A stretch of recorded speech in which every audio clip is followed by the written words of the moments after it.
It looked a little different this year compared to years past. Western Mass News reporter Libby James has the details on what the shopping experience was like here in Western Mass. It's not as crowded as I expected. The holiday shopping season looks much different this year. Instead of doorbuster deals on Black Friday, many retailers began their holiday sales in early fall. Western Mass News stopped by the Holyoke Mall to see how Black Friday shopping was going for shoppers.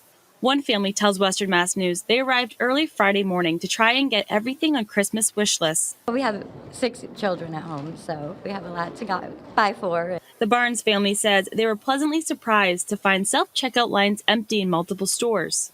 It's not as crazy as I thought it would be. And even though crowds were smaller than expected, shoppers still came to try and score some deals. Waited probably like 45 minutes just for 2 things that I wanted. Retail officials report chains are overstocked with inventory, and they are offering more discounts than they did in the past. Shoppers like Teresita Del Val are taking advantage of it. She traveled from Southbridge for discounts, but tells us she spent more time waiting in line than shopping.